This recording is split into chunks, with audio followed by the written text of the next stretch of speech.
So, hello everyone. Hola. Ya, buenas, zua. Sadravo, salam, and namaste. A big welcome to all our global friends to our monthly international conference, the Wireless Connect. By the way, this is our fourth Wireless Connect, July 2021. The theme this time is on the role of women globally during the pandemic. I am Alka Mahajan. I am the CEO and the founder.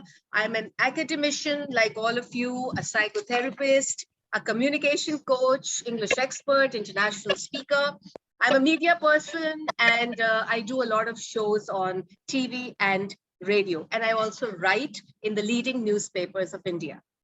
Well, the mission at Chilparco International is about the creation of an environment of inspiration, ideas, innovation to every individual globally for a happy, healthy, and empowered, beautiful world by blending with the trends. And the vision is giving power to your uniqueness and conquer by connections, communications, collaborations. For after all, strive to seek, to find, and never to yield is our strong motto. Now, I wish I could present the video about our Chilparco International, but I am unable to do so. So I will now pass on the virtual stage over to my charming friend from Greece, Georgia Manetta, who is also an educator and English expert. She's an ambassador of e-twining and loads of other international organizations. She's an international speaker, and the best part is she is a lovely human being. So time for my lovely friend, your host for the evening today, Miss Georgia Manetta, to take over. Georgia, dear, the virtual stage is yours now. Such an amazing introduction for me. Now I'm shaking with fear if I don't make it. Hello, everyone from burning Greece. It's really hot nowadays, and we are trying to enjoy the sea and the sun. Today, as Alka has already told you, we are going to deal with the role of women globally during the pandemic, and believe me, they all had to play an important role, either at home or at work. I won't disclose anything more. Before starting, I would like to invite, you have to help me, Alka, here, Miss Asu for the divine benedictions. Ambika. Ambika, I'm sorry. Ambika, yeah. I'm really sorry. No, that's okay. That's okay. That's okay. Okay, let's have a divine start. And hello, everyone. My name is Ambika Punj, and I am going to do Om chanting.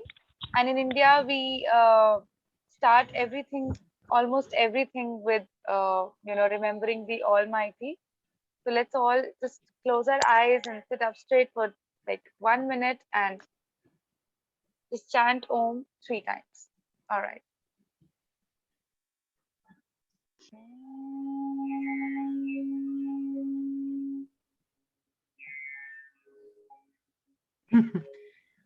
I think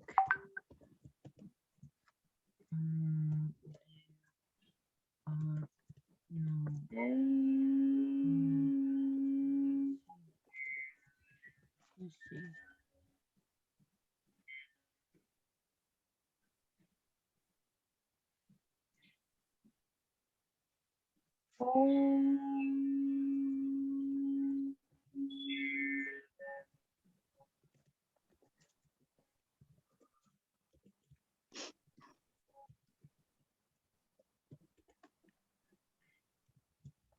Gently open your eyes.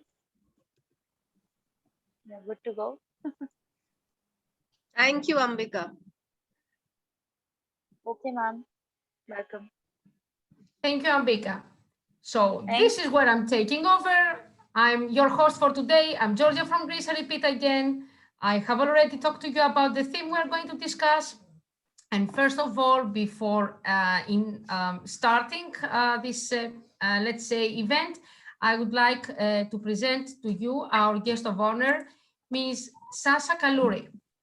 Sasha Kalluri is one of Australia's most renowned motivational speakers, presenting in person to more than 150 audiences each year in Australia, USA, and New Zealand.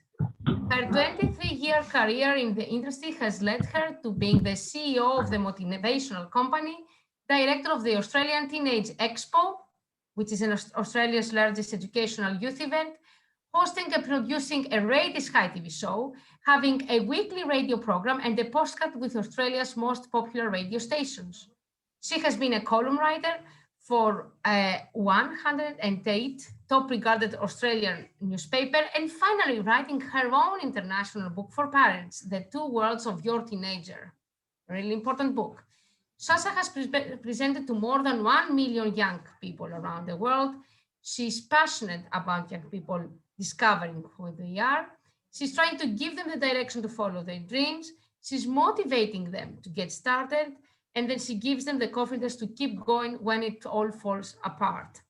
Above all, what she's most proud of her work with various charities international and sitting on the board of Childwise and being a part of changing the Australian laws around child sex exfoliations. In 2017 and 18, Sasha was the official Australian ambassador for the New York United Nations Women's Entrepreneurship Day. In 2019, Sasha was voted the Australia's top among Australia's top 50 business leaders award. Now from 2020, you can hear Sasha live on radio each week on Live FM. Being a mother of two boys, she understands the importance of being open, real, and non-judgmental, as life is a roller coaster ride. With her down-to-earth and real approach, she always invites audiences to sit back, relax, and learn from Sasha's knowledge. Sasha, welcome. We're so glad to have you here. Thank you so much. I'm really excited to be able to hear everybody speak and to be the guest of honor. Thank you so much. Like, I just feel very overwhelmed, and even listening to people introduce you, just as somebody was introducing you, Georgia, it's a little bit overwhelming to even think sometimes that as women we've accomplished some of the things that we've had. I feel like sometimes I suffer from a part of me that says, did I actually do that? Have I made that up? Because when would I have possibly done all of those things? And also because we start to, not believe in our own abilities and what we've done. And so this is a really great event for us to remind ourselves how far we've come, what we've done, what we've achieved, and what we've done with this pandemic. And one of my greatest achievements is being United Nations Women Entrepreneurship Australian ambassador for a few years. And I was just privileged. And one of the things that I'll share with you quickly now, but just after we and go into a little bit more detail. And I think this is why it's so important that we have events like this. As part of the work that I did with the New York United Nations Women Entrepreneurship Day, one of the greatest things that I learned was that if we combine all the women of the world and all the men of the world, and we combined all of our earnings, for every $1 that a woman earns, 90 cents of that dollar goes back into raising her children. Okay, yet for every man, now this is certainly, I'm not on the bandwagon to, be against men in any way, shape or form, because I have got two boys, so we need the men of the world. But for every dollar a man earns, only 30 cents in that dollar goes back to raising their children and educating their children. So if we think of all the money that we earn in our lifetime, very little of that gets spent on ourselves, and most of that gets put back into making sure that the next generation is educated, fed, looked after, taken care of, and nourished to be able to go on into the world to be successful human beings. So with the pandemic, it really has affected our ability to work, not necessarily in ways of earning money, but also in taking our time in juggling the balance of working from home and a billion other things that I'll talk a little bit about later. So I think that it's so important for events like this to recognise what women around the world are doing. And when I say, you know, this is collectively, this is women on a whole. It's not about saying one country does it more than the other. This is collectively as a whole, as women, we put back 90 cents out of every dollar that we earn back into the next generations. So that means we're a group of people that are constantly sacrificing ourselves, and we are just so full of love, because it's love that is our primary thing that keeps us doing that. So thank you so much. I look forward to hearing from everybody speak, and I'll get to tell you a little bit more about my work and more information about what I think that the women have done during a pandemic. But thank you so much, Georgia, and thank you so much, Alka, for having me here. Really strong points, and we will discuss a bit more during the event. Thank you, Sasha, for this amazing introduction. And now I would like to formally start the event by presenting to you speaker number 1, who is Dr. Beatriz Lucia Salvador Pisotto. Dr. Beatriz, I hope I have pronounced your name right. If not, apologies. No, it's okay. Thank you. Thank you. So she's from Brazil. She's a postdoctoral student at the University of Aveiro in Portugal. She has a PhD in administration from the University of Caxias do Sul, UCS, PUC-RS agreement. She has a master in business administration from the University of Caxias do Sul back in 2011.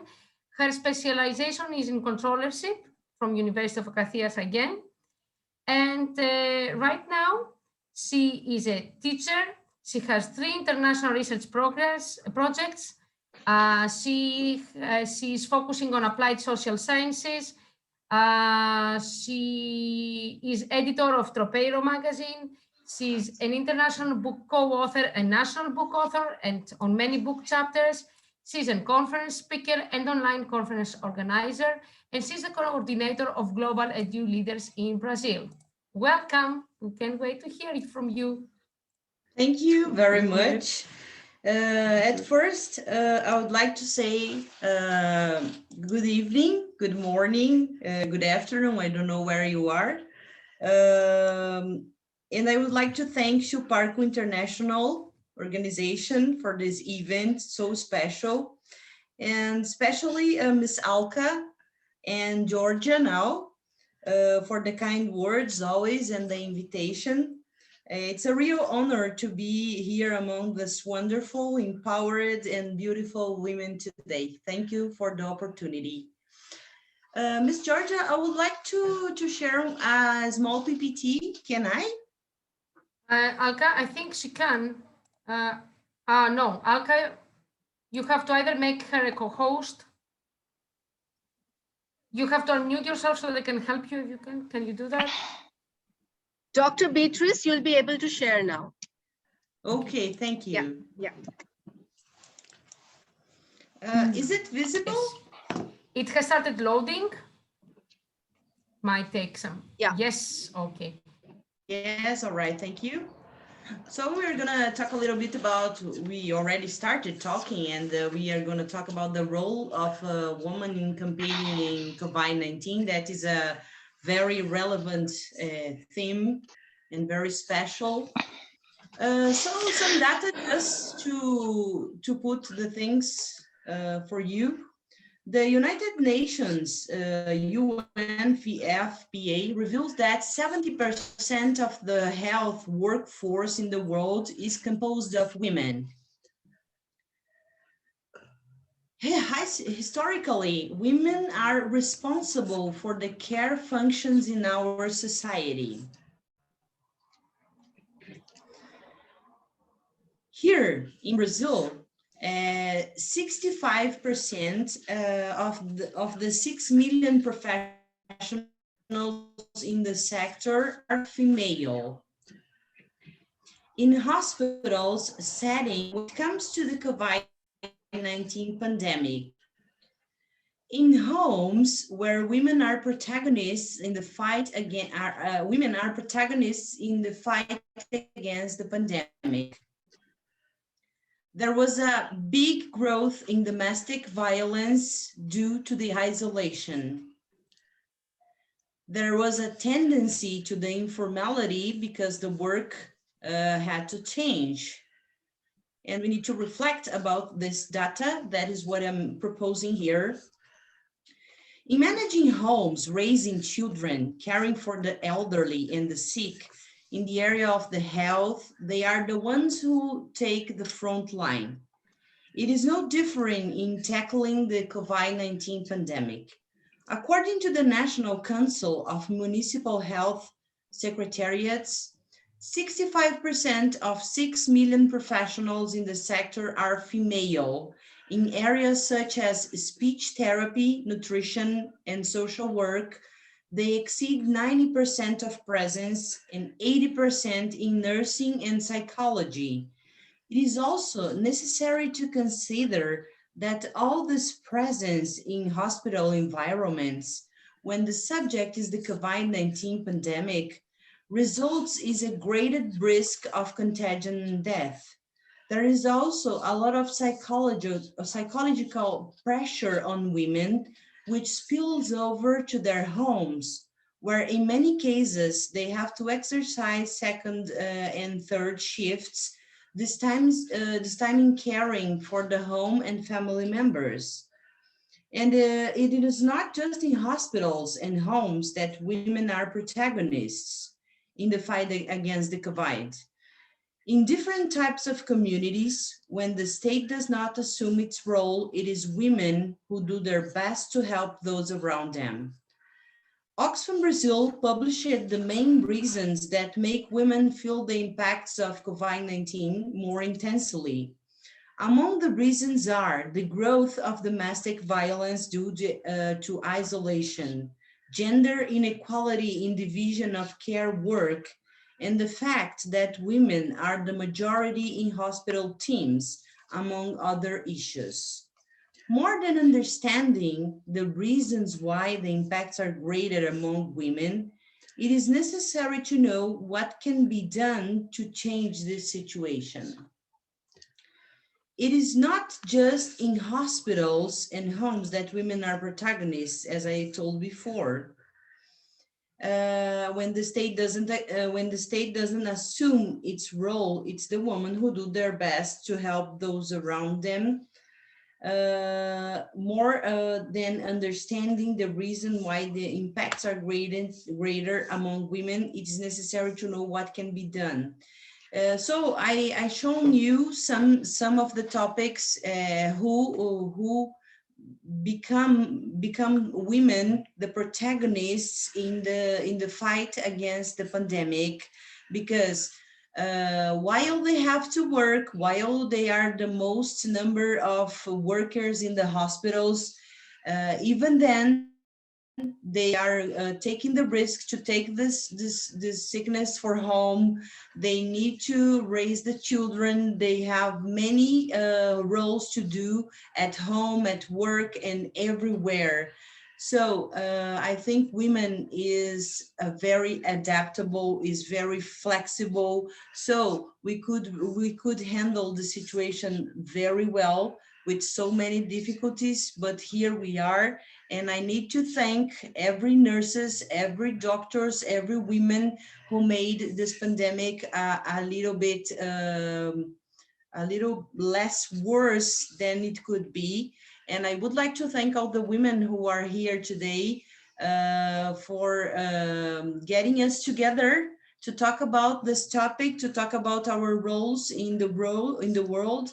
So thank you very much. I hope I could help you. Thanks a lot. Thank you, Dr. Beatrice. If you could stop, excellent. Thank you. This was a quite detailed presentation with many percentages and the important role that women had and still have to play during this pandemic. Moving on to our second speaker, we have Ms. Afroza Tina Akhter from Bangladesh. She's a senior lecturer at the Department of English in the Daffodil International University, and she's an advanced teacher practitioner and e-teacher alumna from the US Department of State in Dhaka in Bangladesh. Welcome. Thank you so much. Thank you so much. And first of all, I'd like to thank Chilparco and more specifically Miss Alka and Georgia, of course, and the entire team for sharing this wonderful platform with all of us. I'm very proud and happy actually to be a part of this session today. Well, unfortunately, my camera is not working, so I won't be able to open it up for you. But yes, of course, I have prepared my observation for today's session, which I believe, we all have been through as women, of course. And like the way Lucia just mentioned regarding Brazil. So yes, of course, the picture is quite similar almost in every corner of the world, I guess. But still, I would like to specifically focus on the influence of the pandemic on women today. Now, we all know that this ongoing worldwide pandemic has made women more aware of their gender roles. Because in our culture, you know, female subjectivity is usually constructed concerning the body, caregiving, and love for the others, like the way the first speaker has already mentioned. But yes, of course, there are some other values which are also associated with the female gender roles, such as sacrifice, effort, affection, suffering. So the list goes on and on. Now, if you think about the female academics, well, during the early days of the pandemic, these female academics specifically experienced a shock phase in which they had to deal with family-related responsibilities and academic responsibilities at the same time. And afterward, well, probably they were in search of some practical ways to decrease this huge burden, which actually was created by domestic workload. So, well, maybe we can say that the use of electrical household appliances such as washer dryers, you know, vacuum cleaners, robot vacuum cleaners were among these, some of these practical solutions, well, regarding this pandemic. Now, these academics, female academics, were primarily responsible for childcare during the quarantine. And most of the cases, we found that spouses were positioned in a supporting role in which they engaged in domestic labor when the women demanded. Now, different research revealed the idea that the women conducted the organization of domestic responsibilities, and hence they experienced emotional and physical difficulties. So both emotional and physical difficulties actually happened, they experienced due to the huge mental burden of performing this constant organizing activity and being the primary caretaker of the family. Now, how is the tension, and what is specifically we mean through the word tension regarding female role in pandemic? Well, this actually is due to heavy domestic labor, tension due to childcare, tension due to the experience of distress due to being together all the time, and tension due to delaying academic works, personal interests, and of course, the list is huge. Now, the female academics experience tension because of the conflict created by the family-related responsibilities and academic responsibilities. And this became more evident as the daily workload increased. Now, although most of the women experienced tension at home, but some of them indicated that the quarantine also affected familial relationships positively. So there are some positive news as well. Like organizing household chores together, I mean, both the wife and husband together, increase of time spent together, getting to know one another closely. So these are something which had positive impact as well during this pandemic. Now, here, I would like to focus on two different quotes from two different women from our research, which actually ended with positive notes. For example, the first female academic mentioned that we have been married for 7 years. Moreover, we have never stayed at home together for 2 months before. We always have worked very hard. This quarantine has been good for us because we couldn't see each other before. Moreover, now we have the opportunity to do stuff together. So this is one quotation from one of the female participants, and I would like to end with another one, which says within quote, we can organize movie nights, for example. Before the pandemic, we didn't used to do such things at home. However, now we pick a movie and get in front of the TV together. Alternatively, we play fun and different games together. So these are the good things about being at home. So yes, of course, I'd like to end with this note that there are both positive and negative impact of this COVID pandemic in female lives, of course. And it obviously varies from maybe, person to person, region to region, culture to culture, maybe from profession to profession. Thank you so much. Thank you so much, everyone. Thank you, Ms. Afrosa, Katina. Yours was short and to the point, and I like the fact that you said that, well, every woman's situation depended on her region, on her job, on her family environment, etc. What I would like to pinpoint here is the fact that the COVID pandemic has revealed actually that still in some parts of the world, women have not actually got the place they deserved. And there have been a lot of cases of rising domestic violence, which because of unemployment and difficulties that I know all of you are aware here, have increased. Anyway, thank you for this insightful presentation. And let's move on to our next speaker who comes from Albania. She's Ms. Vjolika Dimaj or Dimai. Am I pronouncing? Vjolta Demai. Demai. Okay, I'm really sorry again. Welcome. She's a master teacher, she's a mentor teacher and an educator, and she's ready to give us her views. Hello, everyone. I'm Vjolta Demai. I'm from Albania. As Georgia said before, I am a teacher. I want to greet you in Albanian. Përshëndetje to everyone, Përgjithëve, and I love you. So today we have to speak about the role of the woman globally during the pandemic. As we know, we had to leave the pandemic time, never seen before, a pandemic time, very difficult for everyone. But the most was the women that had to do many things during this time. The COVID-19 pandemic is harming health, social and economic well-being worldwide, with women at the center. First, the foremost, women are leading the health response. Women make up almost 70% of the health care workforce, exposing them to a greater risk of infection.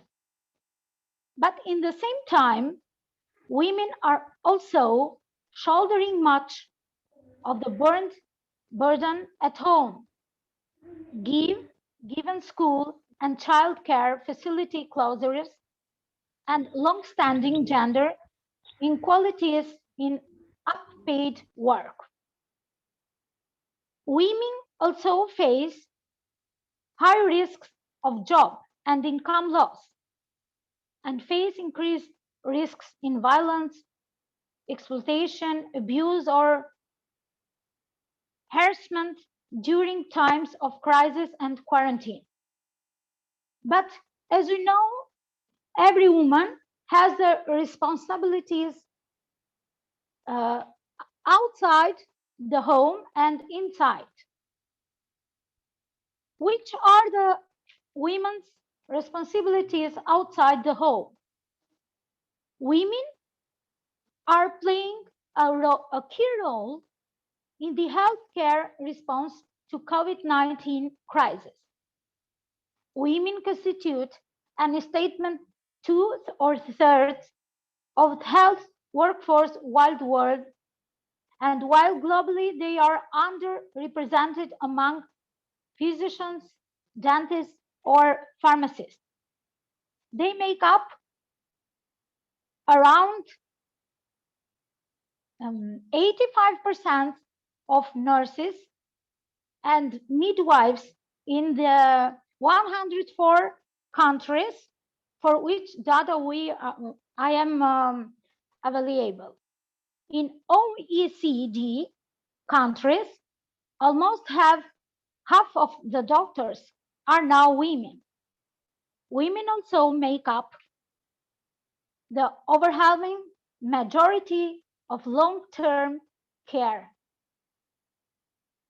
Despite the fact that the majority of health care workforce is female, women still make up only a minority of senior or leadership positions in health.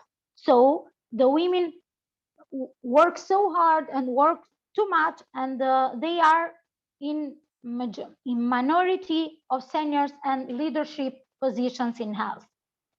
But what are the responsibilities of women at home?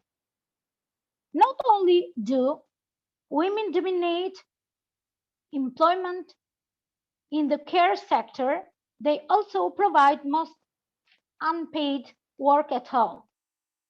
Across the OECD, on average, at just over 4 hours per day, women systematically spend around 2 hours per day more on unpaid work than men. In fact, all the women fight for the equality with men, but anyway, they have to work hard and unpaid work at home too. What consists this? As we know, it consists to take care of children. So much of women's unpaid work time is spent on child care, so to take care of children, and to help them to do the homework, because this is the field where I work. So as you heard, I'm a teacher, and the main work of us is to help our children. But anyway, many women also provide care for adult relatives, especially their parents, even when unemployed.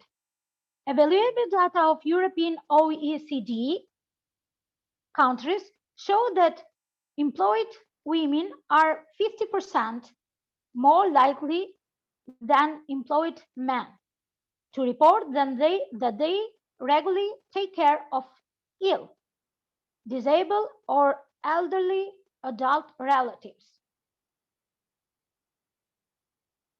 COVID-19 will amplify women's unpaid work burdens.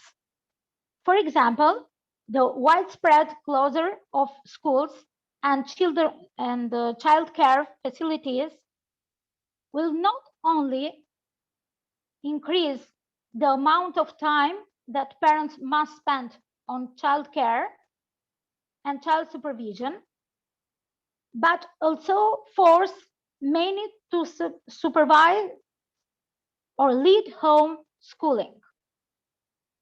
Much of this additional burden is likely to fall on women. Similarly, an increases in time spent in the home due to confinement are likely to lead to increased routine housework, including cooking and cleaning. Just by my experience during the pandemic time, I had to do many things all the day. My day of work started at 8 a.m. in Albania, I mean, and it finished at 11 p.m. What I have to do during this time? I had to give lessons online with my students for some hours, and then to take care of my daughter, and to do the work around the home, the house, and to help my mother. She is an old woman. These are things that all we do in our families with our children. So this is our contribution that will go, and we will do always. Anyway, I am proud of myself. So are you. Thank you very much for hearing. Thank you. I think the biggest clap goes to you towards the last comment, that you're proud of you and you're proud of everyone else. So I'll clap you live so that you can hear my sound, yes, and everyone else's. Thank you very much. What I would like to comment here is the fact that back in 1960s, let's say, when the women were trying to, no, it was earlier, to go for voting, etc., and we were all happy that we managed to be considered equal to man and go to work, etc. We never realized that we could go to work and we could make money, but husbands would not help us with families and children, etc. So yes, we are equal to men, but still we're mothers, we're working people, we are caretakers, we have to help our parents and our husbands' parents, etc. I don't want to go on because I will start speaking forever. Yeah. Thank you. This was a very good presentation, Ms. Jolika. It was really glad I'm really glad, and Talka, of course, that we have you here with us. And I would like to move on to our next speaker, who comes from Lebanon. I personally know this lady, and I admire her because she's a mother of 3, I think. Maggie Ali Hijazi, who is a Microsoft Innovative Educator Expert, a Microsoft Office Specialist, a Microsoft Certified Educator, and Microsoft Innovative Educator Master Trainer. And she has a Master in Research in Immunology and Molecular Biology. Maggie, welcome. Hello, everyone. It's really my pleasure to be with you today, and a great honor indeed. I would like to thank you all for this amazing event at first. With respect to the pandemic, we all were under this terrible incidents that occurred to the whole world, where all of us must have stayed at home, not allowed to go out, not allowed to continue our life normally. But women had the greatest burdens. Women's important roles at home and in the communities. We should, as females, visualize the reality faced by women in a way to support them, as they were playing a critical role during the COVID-19 pandemic. The pandemic situation and the school closure have increased an already high burden of care and domestic work for women. And they already had a lot of work, had a lot of chores to do, and this closure, especially the school closure, had increased those burdens. These are impacting women's physical and mental health. Equal share of domestic care and work, especially important during this time.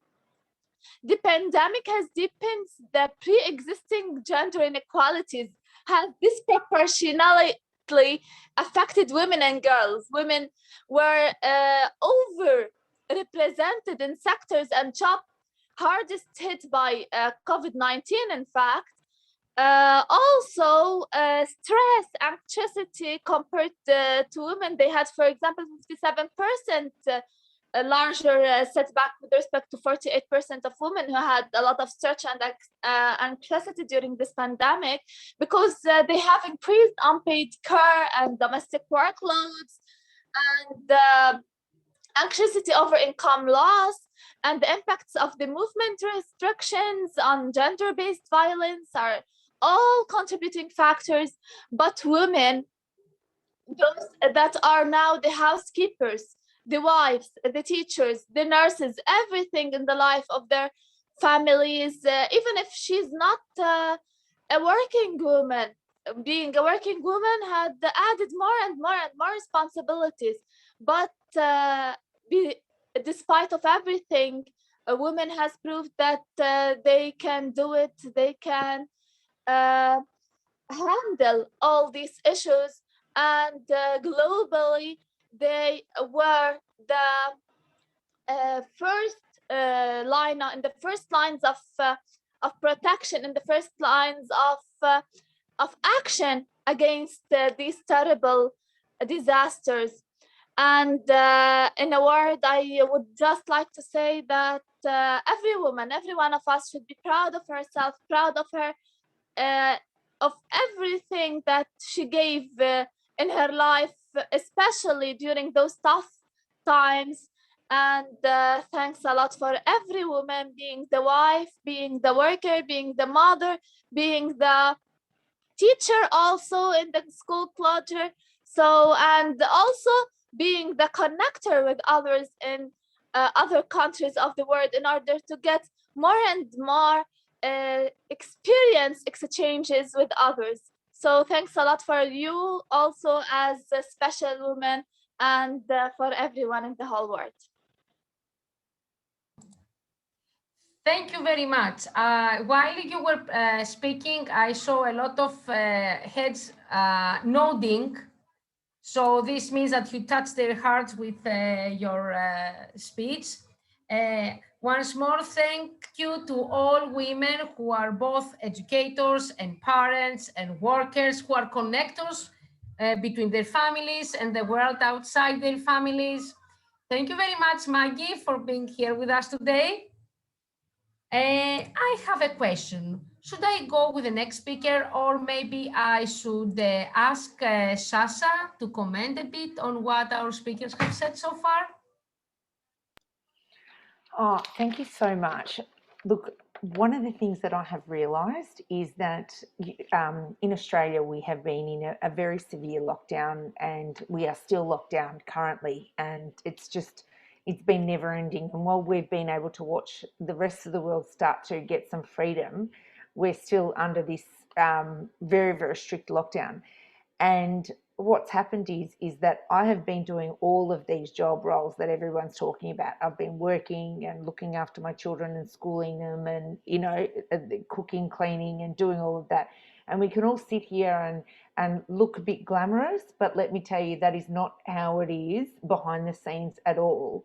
I'm up early in the morning doing those things. So what I have realised is that as women, we are all facing the exact same thing, no matter where we are in the world, no matter how much we can, you know, show the world and put on a smiling face. At the end of the day, we are all facing exactly the same thing, and we are more connected as women than ever before, because we are all experiencing the same thing.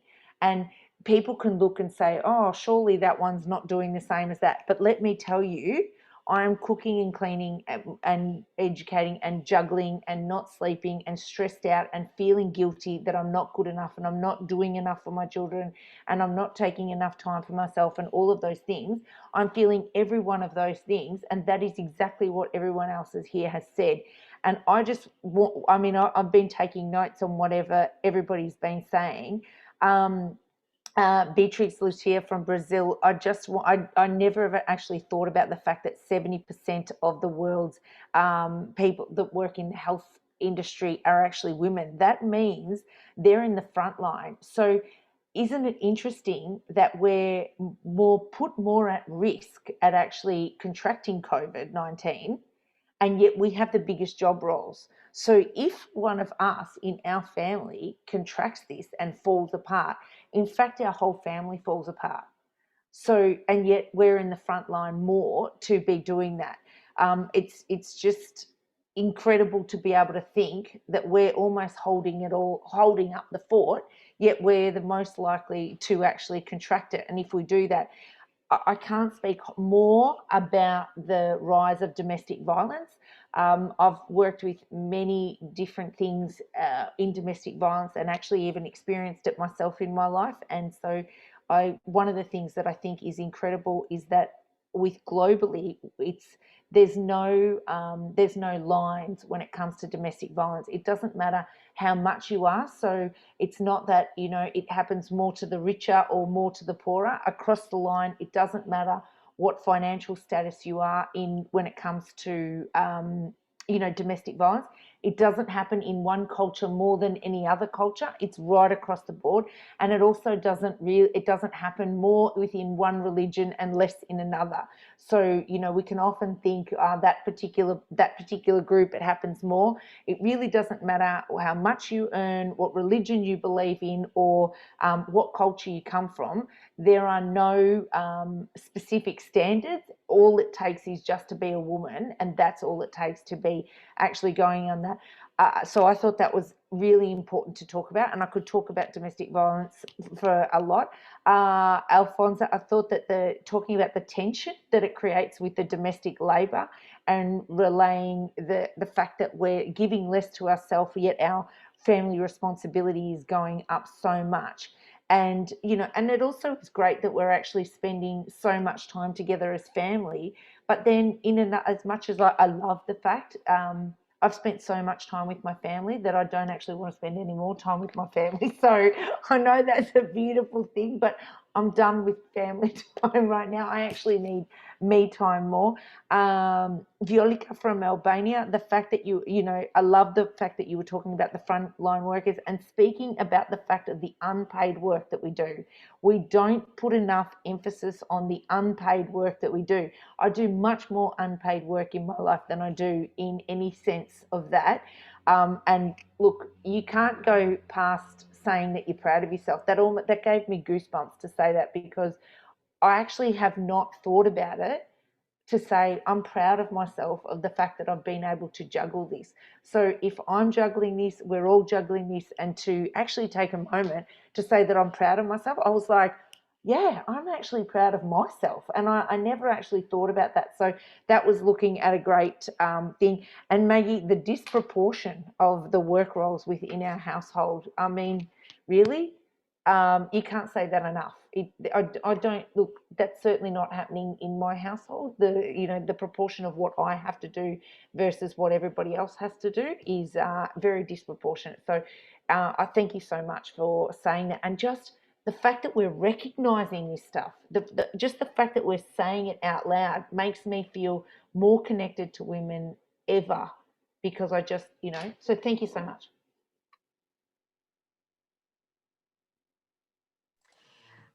If you were my student, Sasha, I would give you a 10, as you got really good notes, as you took really good notes on the speakers' presentations, and you gave us an excellent, summary so far. So thank you very much. Please pay attention to the next speakers. We have more to come. And now I would like to move on to our next speaker, who comes from Croatia. We have with us Professor Nada Ratkovic. She has a master's degree in economics and mechanical engineering.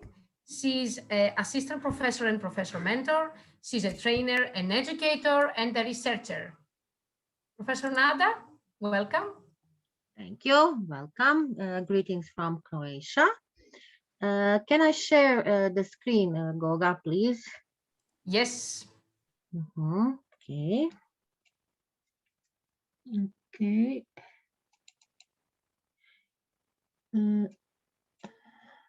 Just a moment. My today my presentation is just a little different. Why? Now I will explain. Role of women globally during the pandemic. As Professor Beatrice at the beginning said, and talk about the roles of our doctors, nurses, health system, that inspire me also. One woman inspired me. She is not living now in this time of pandemic, but I think that she has a big role, and that maybe many of you here didn't know who is she. So this morning I go to I'm from Croatia, from Sinj, and this woman isn't from Croatia. She is from Austria, but she is here on this place at my grave. And that woman has a portrait. Excuse me, Professor Nada. Yes. Professor Nada, excuse me. Could everyone who attends the session please mute their microphones? Or Alka, could you please mute them because they might have left it accidentally on? Thank you. I'll just see. I'll just check, Georgia. Thank you. Thank you. Okay, thank you. Professor Nada, you may go on. Thank you. Okay, thank you. Yes, I said this morning I go to the cemetery in my town, and this big person, this big lady is not from Croatia. She's from Austria. And as you see here, now she is laying here and she's happy if anybody brings to her flower and burn the light. But before few months, I make a big action, and we are going with a project. We will make her a place for living that woman really deserves, because she has the artist make a portrait about her who has $20 million. Here is the portrait of Welly Nauzil. She at the beginning, she is coming from a very poor family, and if many other girls on the world must do various jobs to survive.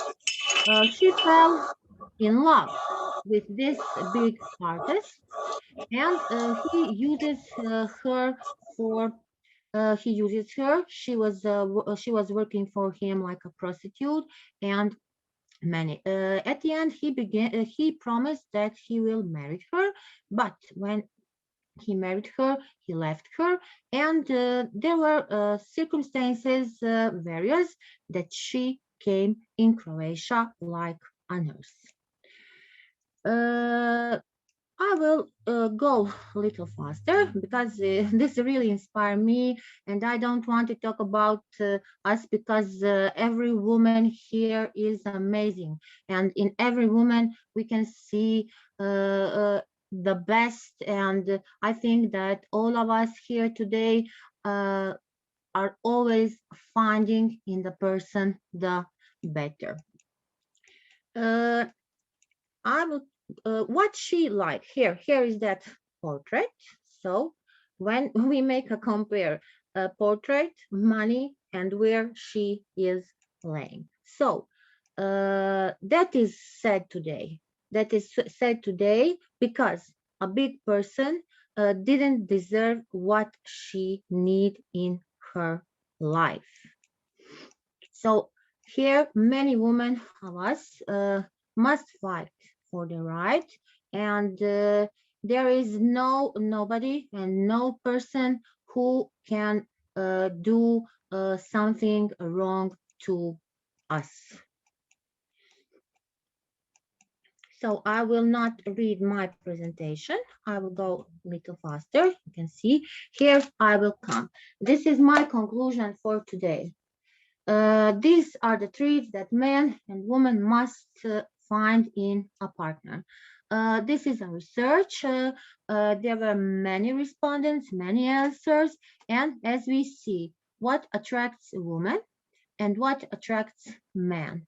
What we see from this data, where is the biggest percent? And women and men, we have a lot of things common here. The sense of humor, 80%. When we talk about financial responsibility, we women are trying to find a more better financial responsibility than men. If we talk about good look, we are here similar. So many things, maybe the biggest difference is good salary. We like good salary. Career goals. We women are most. We are doing more than the men on our careers. Maybe when somebody asks us here, why are you doing webinars? Why are you organizing? Why are you a moderator? Why are you learning? Everybody of us said, I like this because I want to blog. But I think that really every woman has big vision about her career, and that is why is doing all of this. And the message for all women, we became faithful to your original nature. So here are the 13 common qualities for us women. We are all self-confidence, femininity, helpless, goodness, the ability to live here and now, to make impression, to be a good housewife, the ability to accept happiness, show genuine interest, communication skills, grace and elegance, inquiring with a smile, naturalness and sincerity. Here in no one sentence, I didn't mention education, but education for me, lifelong learning, I think that after the health, for me, it is most important. But when we think like psychologists, sociologists, and when we are talking about women, I think that woman who wants to be a leader must have these qualities. So thank you for attention, and big greetings from Croatia and Sin. Thank you very much. Yours was a really different presentation than the others. Yes, I said, Goga, I must be honest. I make another presentation, but this morning when I go at the sanitary, I said, no, I must make something for this woman. And as I said, it is very sad when you are walking there and when you don't see flowers, you don't see the lights. So I think that nobody don't deserve that. And that is the role of big women. I think sometimes, or most of the time, sad stories do inspire us the most. And so you got great inspiration out of this woman. Thank you, Professor Nada, for your presentation. Thank you very much. So from Croatia, we move back to Australia, where we are going to listen to our next speaker, who is Dr. Ashu Babuta, an enthusiastic dentist from Australia, a fine dental care provider who is specializing in care of kids and anxious patients. She's specializing in functional restorative dentistry and family-oriented general dentistry, which interests her the most. I won't say anything more about her. Apart from that, though, let's remember that she's also a mom to an 8-year-old boy and an avid lover of interior designer. Dr. Asu, the floor is yours.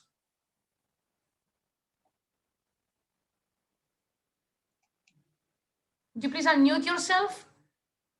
Oh, yes. Hello, everybody. Yes, sorry, there. my thing was muted. Well, That's okay. thank you. Thank you for having me here. Thank you to Chilparco for inviting and letting me say a few things. What can I say? This pandemic has changed everything. Whoever thought the world would be in this situation? I guess women are already juggling with their families, working life, household things, and COVID-19 has affected us in different ways. All over the world, I think it's changed the situation.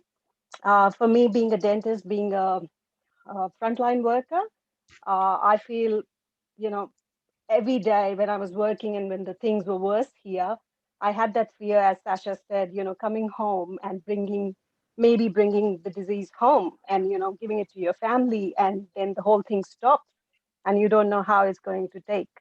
So that was a big challenge. And things are a little bit better here, but still Sydney and Melbourne aren't doing very well. So hopefully things will settle. The other thing I would say, being a healthcare worker, your responsibilities change. You had more things to look at. So the whole work-life balance was affected. And then coming home, doing the homeschooling, juggling, that big juggle that Sasha said, every woman, I think, is dealing with that, especially working women. The number of chores increased, and that balance needs to be maintained, I guess. So, yeah, I think that's the biggest for me and most of the women out there. And I think in the world, when you hear from other people, other women, that they're getting affected in workplaces, they're made redundant, and what else? Like even abuse, physical to social to mental pressure, psychologically, there's a lot going. And it doesn't sound very good, but the good thing is we all here to listen and help each other at this difficult time, and to be there for each other, and to go through it together. It's the most important thing, I guess.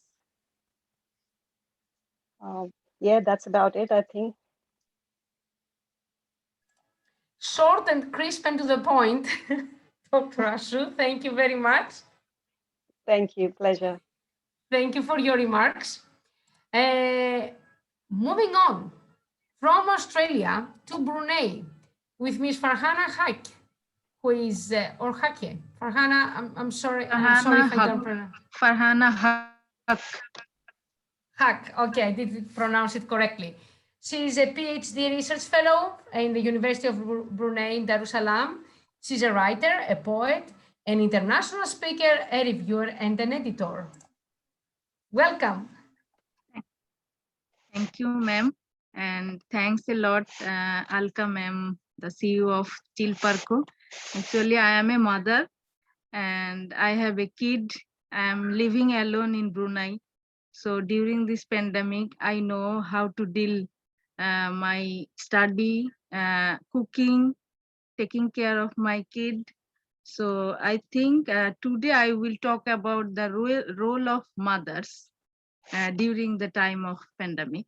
So I would like to take the permission to share my screen. You can. Could you please try? Yeah. Is it visible now? Yes. Just go to presentation mode so that we can have a slideshow.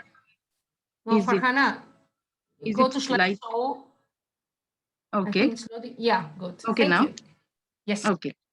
So as we know that we are facing now the third wave of COVID-19 that spread as a country, and as per records, this time it has been become more serious. than the first two waves. The latest reports show that the virus concentration of patients reported this time are much higher than previous cases. As women, we can take many steps to control or to prevent this occurrence of pandemic. So now I will talk about what mothers they did job well to handle this pandemic at home and also outside of home. So mothers care during the time of this pandemic. So mothers, they always care for the whole family. They start up from there as she needs to make sure that the whole family unit is safe from this disease, and this way community will be safe. If the home is safe, then the community will be safe, and then the whole country will be safe. So yeah, and it helps everyone to take care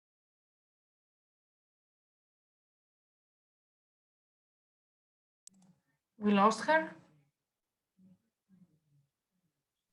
We cannot hear her. No, she Georgia. froze. Can you hear, ma'am? Yes, Yeah. yes, we can. Yes. Maybe you would like to turn off your camera, Farhana, if this helps you more. Yeah. Actually, my laptop is not working now. I am using my phone now. Yeah. You have stopped sharing though. Would you like to try again? Yeah. So I can again share. Because, Yes, please. Yeah. So what I was talking about, the mother's care during this time of pandemic. So it's extremely important to see that. Could you please click on yeah, okay, go. Thoroughly they are cleaning hands. They need to make sure that all are doing this and avoid the crowded places. Then mother helps us to build up our immunity system. It's very important that mothers provide a balanced diet to the family all the time, as a balanced diet with adequate nutrition and healthful lifestyle leads to the sustained wellness. So being mothers educate the family members. It's also very important that they educate family members about the importance of the intake of water, especially at this time. And it will be helpful to improve the immunity of the family members to keep them hydrated, and especially the kids who do not like to drink water that much. So mothers can make them, make them convinced that it's very important, and only mother can do more than teachers or the doctors. So they can do the service as whole, like mother, teacher, so kids can listen to them properly. So women being teacher at home, so it's also another thing. Homeschooling is very important nowadays in this lockdown, where most of the time parents, especially mothers, they did try to teach, but now it's like mandatory. They have to, and the kids, they need to stay at home and listen to their mother. So this is all about the thing. Moreover, this pandemic opened doors for women empowerment.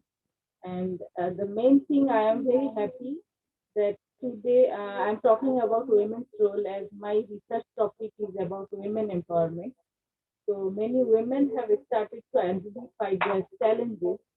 Now they are trying to make some earnings. That is really good. And I would say that they can also lead to help in bringing down mental instability of population, especially men, due to lack of finances to manage families during this pandemic. So women can manage everything, both home and outside, and they can take care of their family and also the society and the whole country. Thank you. Thank you very much. I like the fact that you based your presentation on the most important role that a woman has, the one of a mother. Yes. So then you started developing from this role to other roles that a woman has. Thank you very much for your presentation. Thank you very much. Thank you, ma'am. Thank you, ma'am. And last but not least, the only man among the speakers, we are traveling to Pakistan to meet Mr. Faizaz. I'm sorry if I don't pronounce the name correctly again, who is an international Olympic certified gymnastics coach and sports administrator, and he's a project manager in Neuron Technologies. Mr. Faizal, welcome. Yes, first of all, greetings to all of you. I watched all the basically presentations of the speakers and it was wonderful. So during COVID pandemic, basically troublesome period and some hard times, but I think it's a period of opportunities for all of us as well. As you know very well, during COVID pandemic, when each and everything becomes stuck, then mostly people think about themselves, spend their times with their families, with their children, and in this way they try to fulfill their primary responsibilities. We know very well that the basically competition in the world in this digital era becomes so much fast and so much rapid at this time that we sometimes neglect the primary responsibilities of our families and our children as well. But this COVID opportunity also give us time to think, to look after our children in a better way as well. So parents' role, family system, these are the most important thing of human beings. And we know very well that the first place for learning is the home. Through parents, through the family system, we can learn, the children can learn, and in this way they become the survivor of the earth in this world. So for me, according to my opinion, that in this COVID pandemic, mostly people basically think, especially on primary responsibilities, primary duties, that how they can protect their families, how that they can protect their children, and how they can run the cycle of their economic system as well in the of their family and of their basically house as well. As you know very well that the basically due to multidimensional features and a lot of varieties in the system in this world, we mostly focus on unnecessary things as well, which is the basically worst thing for our families as well. And we do not have a single minute for each and everyone to think, to take decision about anything, that what is the best and good thing for the family. But when we talk about the COVID, so due to following SOPs, each and everyone becomes stuck to work, to think on their family system, on their children, and they basically reside only in their house. So in this way, they could decide something better than earlier in normal situation as well. So COVID pandemic, it's the worst thing for all of us, we know very well. But again, it's an opportunity, and humans are always rational. Considered the reason is this: they always try to find their way how to survive in this world. And it's not a normal thing. There are many creatures in this world, but only human race who try to survive in the best way and try to rule in this world as well. So family system, care, these are the most important thing for all of us. Being a father, being for all mothers, these are the most important things. And obviously, family is the top high priority thing for all of us. So thank you very much. I'm going to finish my talk here. Thank you very much. Thank you. As you said, Mr. Faisal, education should start from family and from home. And it's time for people to start educating both our sons and our daughters to respect the woman and the role that she has in every society, either as a mother or as a worker or as an educator or generally as a person. Thank you very much. Applause for Mr. Faisal. Hello, Mr. Nada. How are you? How are you, Applause Professor Nada? for one man. Goga, Goga, we see here in the chat that we have a one. I saw that, yes. Garti Yaku, I'm sorry if I don't pronounce Yaku. It's okay. Thank you so Hi. much. Another man who wants to share his views. Delighted to see you here all the one. I'm very long people. Especially I'm speaking from Nepal. I'm a senior lecturer from Nepal in a public school, and I have been doing research in different fields. So I'm so thankful for inviting me in this beautiful like program or webinar. I'm so delighted. At the same time, if I'm given a chance, I had a request there on chat box. So I'm so thankful for considering my request. And at the same time, I'm going to deliver my input and ideas at the same time. I just thought while the meeting was going on here, and exactly, yeah, mother role has important. Mother has important role, especially during this pandemic, especially taking care of their children, managing a family, as well as taking care in sanitation. Because if we can ourselves as well as let other people to be safe, it means keep personal hygiene as well as sanitation, that it gets rid of that type of like pandemic. So that I think it's a very vital thing that a mother has to do, besides a man in the family.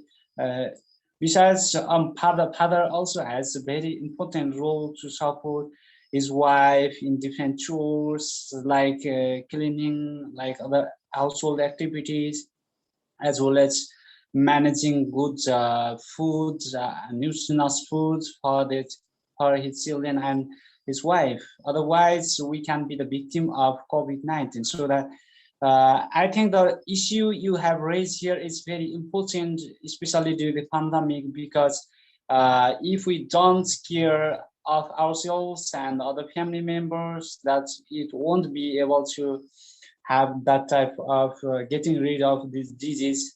It still is out of control, and still here in Nepal, the condition is still locked down. So I think, especially during this lockdown and during these critical situations, we have to give priority for our health besides our job. And if that type of like office work or other official works or paying tax or other activities can be done from home through online, that will be very beneficial. We have to maintain like physical distance. We have to use healthy precautionary measures and safety measures. If everything is done in time, undoubtedly we will be safe from all the disaster, all the pandemic, and not only COVID-19 but also other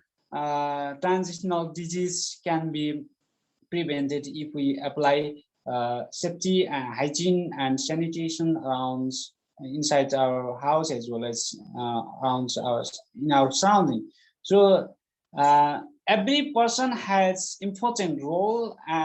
Moreover, I think a mother has more like a responsibility, because the first school of a child is home, and the first teacher is the mother. So whatever a mother teaches to her children is very sustainable, and they behave accordingly as per their mother.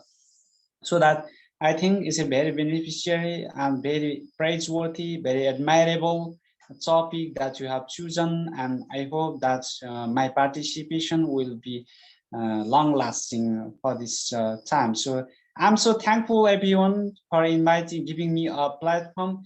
And if I'm scheduled for speaking in coming days, it would be my great presentation because I hadn't known about the topic before. I just thought recently and delivered my idea. Thank you so much, everyone, and congratulations for this wonderful deliverance. Thank you. Many thanks for pointing out a very serious and important issue in these countries. Sanitation, although we tend to take it for granted, is not always available to women and young women, let's say. So yeah, I think priority should be given to sanitation by governments, let's say. Thank you very much. And this brings us to the end of our speakers.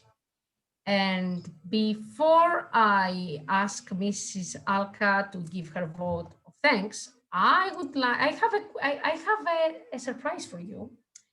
I would like to invite Mrs. Ketki Singh from India, a lovely music maestro who will be singing for us Ave Maria.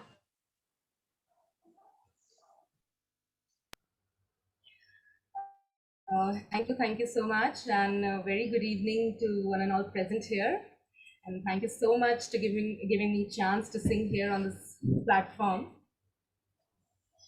Okay, so here my song begins.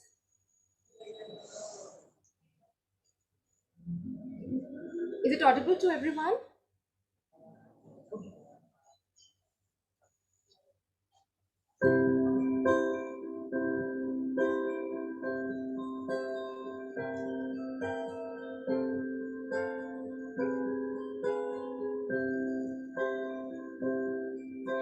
She was lost in so many different ways, out in the darkness with no guide. I know the cause of losing and never for the grace of God. Oh, I found a heaven on earth. You are my last, my first, and then I hear this voice inside.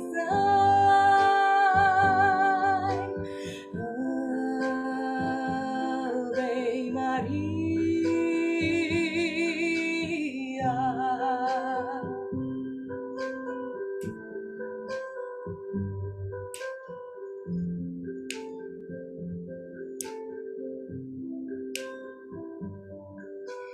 I've been alone when I'm surrounded by friends. How could the silence be so loud? But I still go home, knowing that I've got you. There's only us when the lights go down. You are my heaven on earth. You are my hunger, my thirst. I always hear this voice inside.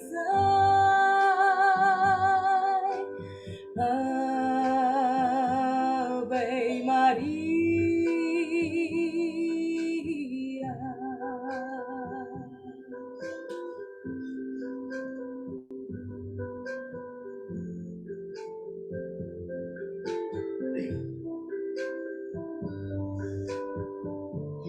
Sometimes love can come and pass you by while you're busy making plans. Suddenly hit you and then you realize it's out of your hands. Baby, you've got to understand, you are my heaven on earth. You are my last, my first, and then I hear this voice inside. Ave Maria.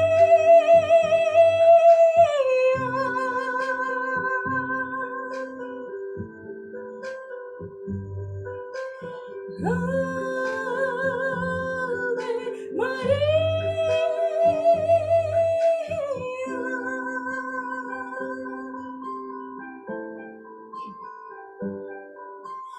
I'll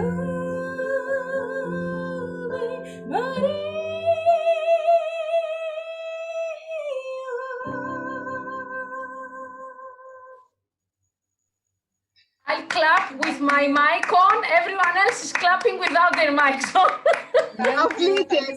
That was so lovely, as always. Always divine. What a lovely voice. What a filled with melody. Wow, wonderful. And you have good potential of being such a wonderful singer in future. Thank you so much. Keep it up. Keep it up. Show your meritocracy. Thank you, Katie. Thank you so much for giving us this amazing opportunity to hear you.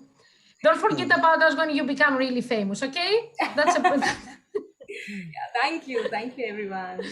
Okay, Thanks a now lot. since I'm the moderator, I would like to give Sasha 2 minutes just to check on her ability to see if she has been listening carefully, to give us a summary of what we heard, and then I'll ask Alka to finish. Sasha, the floor is yours.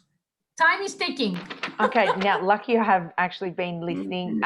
Firstly, Nara from Croatia. My family's from Trieste, so we're not that far away from each other. Thank you so much for reminding us about looking back in history and looking also back at art and being able to see how women can connect with each other. And the fact that at the end of the day, we are all just women, that we all want the same thing. All we want to do is laugh. To laugh with everybody and to be loved. So it's for those reasons that we are working ridiculous hours and trying to do all of this. At the end of the day, the fact that we all want, 80% of us just want to find somebody that makes us laugh, that's incredible. Asha, a fellow Australian, reminding us the fear of us frontline workers, that we can actually bring home COVID and what that takes. Farana from Brunei reminding us all that women are all, being mothers is actually our #1 job, and what we do, and also the fact that, you know, we are focused on detail. The fact that we are having to remind our children, you know, to eat properly, drink this, do that, da da da. I mean, to actually not only to do this, but to focus on the detail has been, an incredible thing. Fazer, great to hear from a man. 10 points from the 2 men that we actually heard from. And just actually, like you said, Georgia, to remember that we all learn from at home. So if men are actually understanding and changing this, then the next generation of children are probably not going to have as much issues as what we've had in history. And also Gati reminding us that how women are the teachers, and we're also teaching the ones that are teaching about hygiene and all of those things. And the fact that Katiki, that amazing song that we had, that was incredible. I just quickly, I hope that I've gone on my 2 minutes, but I just wanted to say one thing, okay, about the effect of the pandemic that it's actually had. And I know, look, I'm going to talk a little bit about what's happened in Australia. One of the things that governments really need to focus on is that we have almost been the forgotten people, because in the female industries that women own businesses in, and literally, you know, businesses are, women owning small businesses are such a generator of money to our countries. And so one of the things that's really hit us hard, and I don't actually think that governments have understood, is the fact that, you know, the things like the beauty therapy, you know, like getting a haircut, getting our nails done, getting a massage, you know, all of the beauty stuff that goes, you know, whether it's taking care of and all of that, you know, working in restaurants and being a waitress and doing all of those things, they have been the primary thing that has had to go during a pandemic. So, you know, I mean, I'm not sure about everywhere else, but in Australia, we weren't able to get a haircut for, felt like 3 years, but it was, you know, it was up to like 5 months that we weren't even able to get a haircut. And so in something like that, it's women that do those jobs. And so what is the repercussions of those jobs that haven't been able to go? And so even when countries are actually are sending people back to work, they're most likely sending men back to work rather than women. And yet we both know from what I said before, women are actually the ones that are earning the most money, that are putting, even though the fact that we're earning less, the money that we are earning, we're putting back into the next generation. So keeping us by not allowing us to do our job, whatever that job might be, whether it's doing the dishes or, you know, in a restaurant, or being the waitress or being the hair person or doing all of those kind of things. It's not actually allowing us to earn. So it's almost like you're cutting the, you know, our legs off and not allowing us to keep going on that. You know, I think that we all need to praise ourselves. I've homeschooled my children for 29 weeks over the last year. That is an incredible amount that I would never have thought that I would have ever been able to do. And I think that professional women having to, you know, the struggle that I've had is being able to juggle work and actually do that. And it's absolutely exhausting. And I did a presentation at Melbourne University not long ago, and literally the presentation was called "Does a Motivational Speaker Lose Motivation?" And let me tell you now, I have been absolutely at my wit's end over the last year, as in doing that juggle, cooking, cleaning, motivating other people and supporting them, and also homeschooling my children. And one of the things that people don't realize is my children don't want to be homeschooled by me. I don't want to teach them, and they don't want me to be their teacher. Like, it's not like everybody sits down and it's perfect and says, go off and do this work. They're actually against doing it themselves because they're exhausted by it. So we do actually need to understand what's going on with that, and the fact that we also need to understand the incredible guilt that women are experiencing because they just constantly feel like they're not good enough, they're not doing it right. And yet here we are saying, I need to be really proud of myself, and yet in the flip side, the conversations that are going on in my head is that I'm going to bed every night saying, I didn't do enough, you know, my child didn't do enough reading, I didn't help them enough, I didn't do that. And it's almost like we're putting ourselves down constantly. Now, I know if I'm feeling that, I'm sure everybody else is feeling that as well. I'm sure, you know, there's not many days that we go to bed and go, Gia was a great teacher, Gia was a great mother, you know, I'm yelling more, I'm getting frustrated more, you know, all of those kind of things.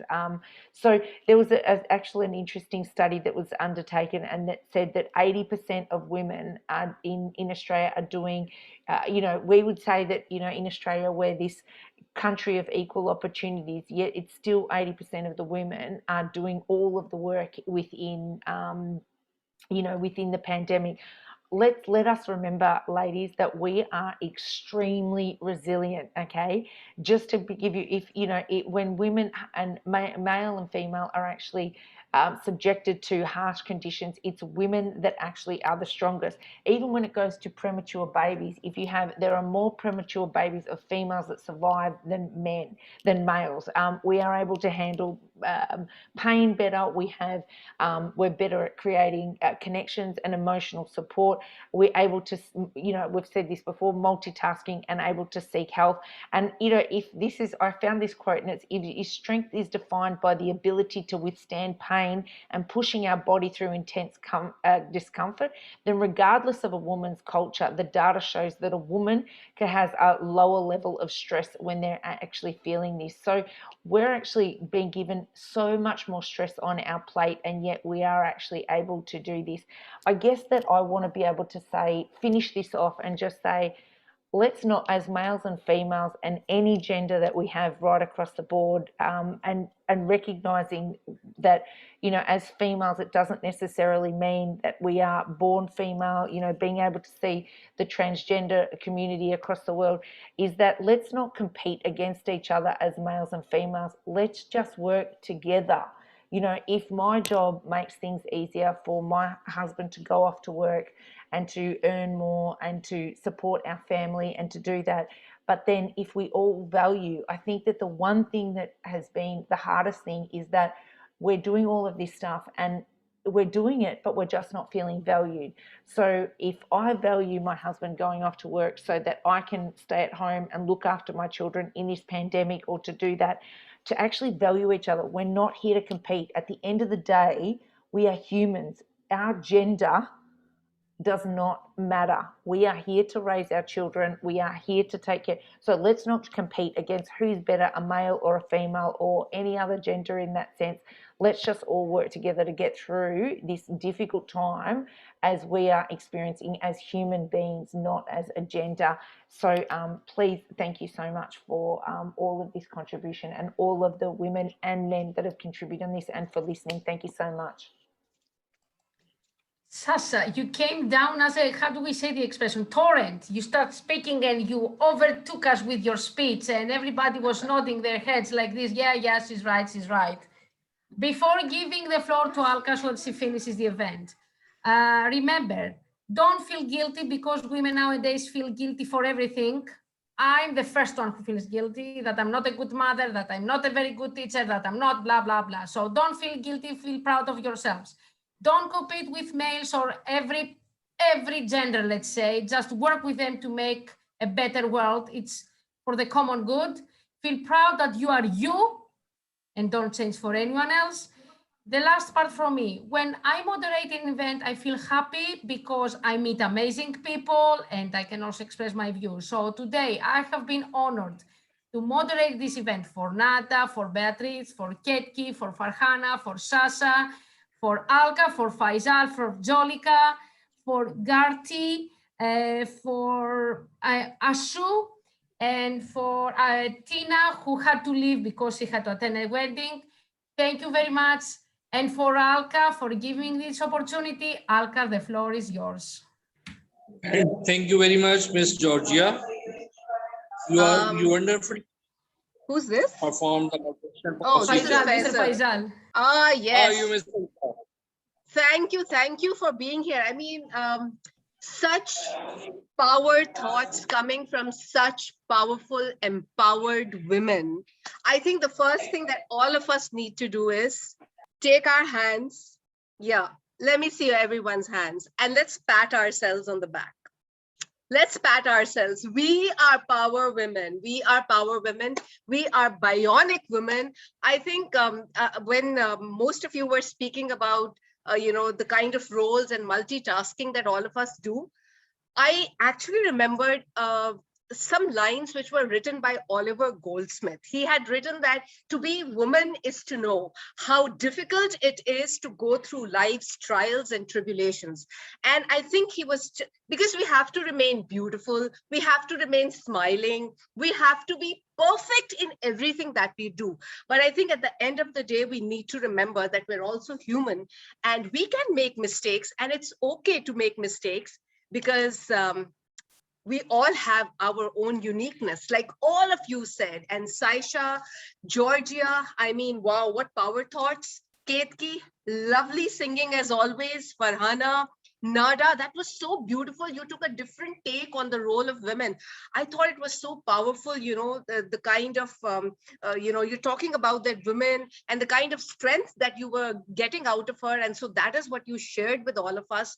So powerful. The men, they were so forthright in talking about women being women, I mean, we need to be proud of ourselves. And Saisha saying that we all need to be together in this journey. Because if we're together, we're not judging someone, we're not competing with one another, then I think that all of us can learn something from one another, because all of us have so much to share. And that is why I'm inviting each and every one of you to Chilparco International's Kryptonite platform, where we will have only one speaker talking, sharing their thoughts, and the others just asking them questions.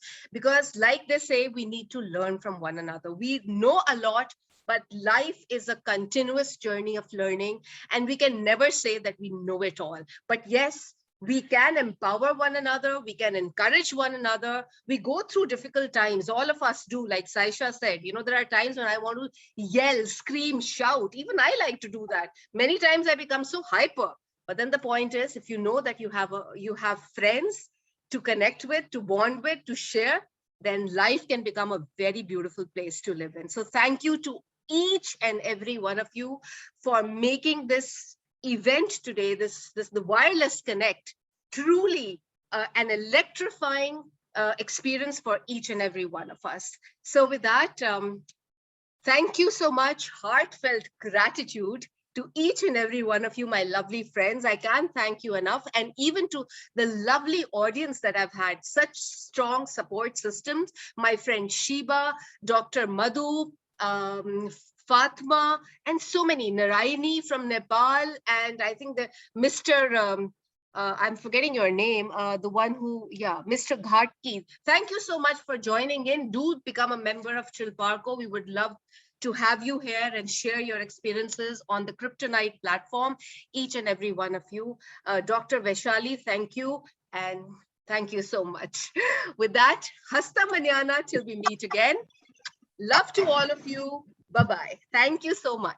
Thank you, And ma'am. do Bye, stay ma'am. It tuned was for the wonderful coming to events. Thank you so much. Do Keep on stay tuned for the coming walking. events and do participate. Bye.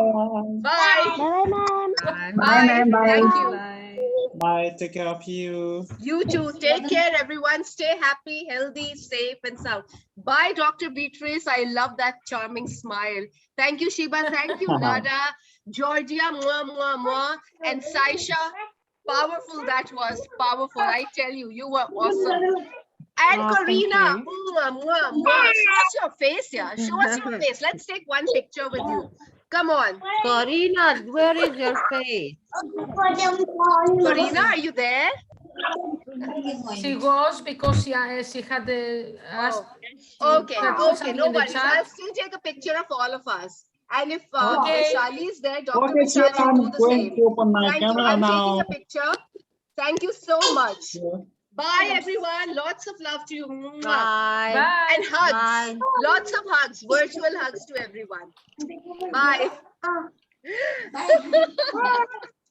Let's Okay, keep on ma'am, I have a empowering one query. another. I think that was the best part Ma'am of it. Alka, Miss Ma'am Alka, you Alka, didn't answer him. I have a He's query, trying please. finding a query. He has a query. Okay, Yeah, what is the I have. query? What is the query? I'm getting trouble to get in touch. Do you have any messenger group or any Facebook group? Please, if you Do one have. thing. Let me share my number with you. Please note it down. I'll go very slow. 99 Okay, just wait. 103 67 99 103 67 99103. Okay, 67 please. 67241. And you can add +91 for India code. And you can Pardon get in me, touch I with couldn't me. notice. Get in touch with me. I will add you to the Chilparco family. Ma'am, pardon me, I couldn't get you because some trouble, I mean noise. Please, could you please tell me again? Okay, I will also My- share my email ID with you, which is easy, alkamahajan1@gmail.com. Alka Mahajan. I need your number. I need your number so that I can access to you in WhatsApp, please. Okay, okay. So the number is 99 103 Yes. 67 67 241. 241. Okay, thank you. Got it? And +91 Yeah, for yeah. the India code. Yeah, yeah. Sure, So ma'am. thank you, Sure. lovely ladies. Mwah, mwah to all of you. Nada, mwah, Dr. Beatrice, mwah, mwah, Thank you and so much. Saisha, mwah, mwah. And hello, I don't know you, but thank you for being here. Your name is Thank you. Gumadi. Thank you so much for being there as a lovely It was audience. a great See session. you soon. Thank See you you. in our Thank you. next meeting. Thank you. Stay safe, happy, and blessed. Bye. Bye, everyone. Bye. Bye. Bye. Thank you so much, Elka, for having me. Yeah. Thank you. And lots of hugs. Lots of fun too. Bye-bye. Bye. Oh, I'll take one picture. It's very nice and clear. One quick picture of 4 of us. Okay. Got it. Thank you. Bye. Thank you so much. Bye. Bye.